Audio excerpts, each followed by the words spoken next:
would have thought they would get this early, but they've taken full advantage of it. Chris has been awesome for us. He's been out there making plays. He's a dog. Like, he loves to compete. Physical player, and so he's brought a real big attitude part to our group. And then Marcus has done a fantastic job as well. Marcus is learning the offense. We're throwing him in the fire early. He's winning, he's losing, is all the above. And so I've been proud of the way that he's just attacked it and understand, he's got an opportunity right now to go try to take advantage of it. And then Raiden, same thing, right? Raiden's been another guy who's been out there and super smart player, big competitor with elite speed, so he's been fun as well.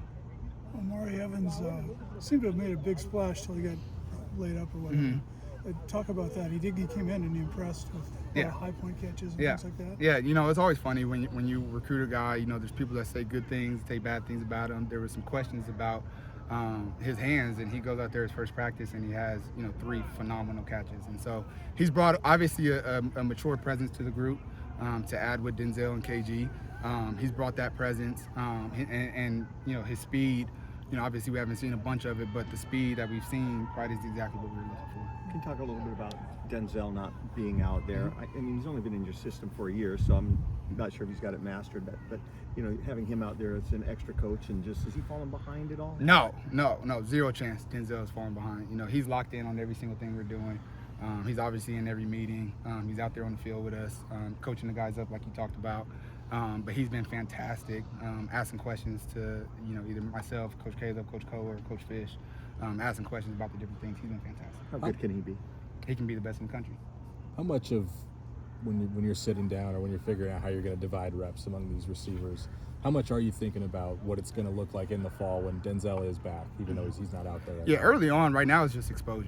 It's getting the guys exposed to the offense. There's not a depth chart right now who's going to be starting, against our first game.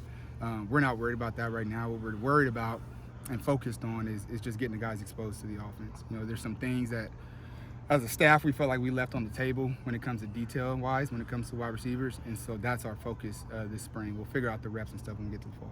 What were some of those details that you feel like? What's that? What just our route running, just the discipline in our route running. I would say that this is a very unique offense, and there's a lot of things that the receivers need to understand with this offense. I think that's why it makes it so deadly.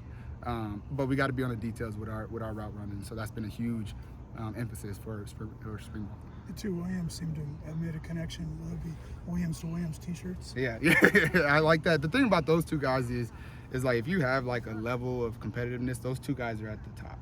And so when those two guys are on the field together, like there's nobody else that's more competitive than them and wants to win more than them. And so I think that you naturally gravitate to people who are competitors like yourself. And so I think that's what you see with those two. Did you have a relationship with Rashid before you guys got here? Yeah. So when I was at San Jose State, that's kind of when Rashid first started, and obviously that's in the Bay. So I got to know him early on then, recruited him at Arizona, and then obviously once we got here, was blessed to be able to coach him here. What's kind of stood out about him over the entire time that you've had with him? Yeah, the big thing is what I said, the competitiveness inside of him. There's nobody more fiery. There's nobody that loves the game more than Rashid. And then the coachability.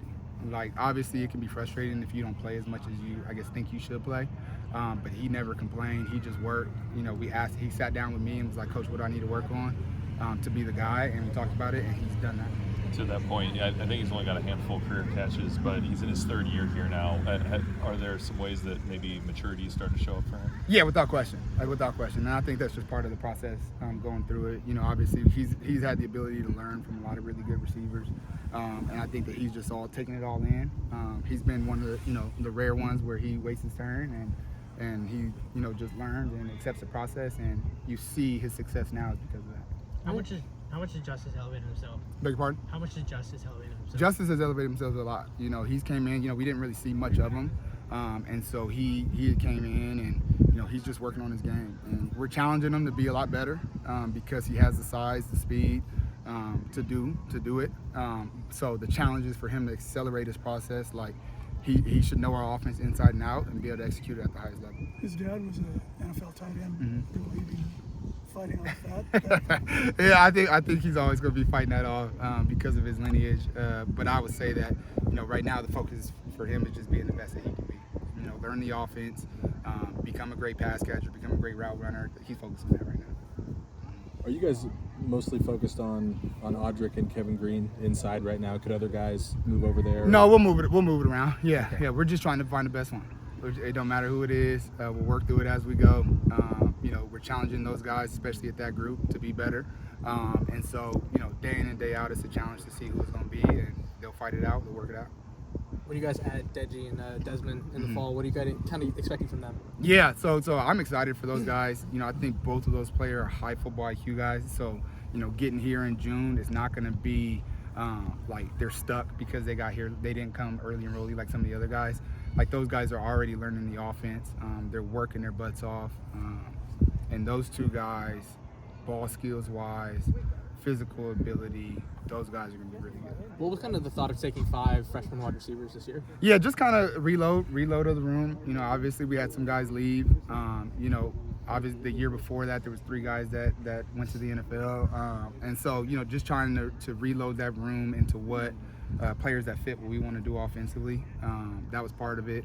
And then, we're in the process of development. And, I think, if we can get a receiver in as a freshman, teach him the game, get him in our weight room with our guys, get him in the training room with our staff. We've seen over the years how beneficial that is. You said Kevin Green kind of sets the example of how a receiver should play in the run game.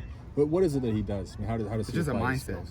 It's just a mindset. The 2 best blockers that I've had in the past couple of years is Jacob Cowling, Giles Jackson, and now Kevin Green. Those guys are all 5'9" or shorter, right? It's just a mindset. You know what I mean? Like those guys are dogs.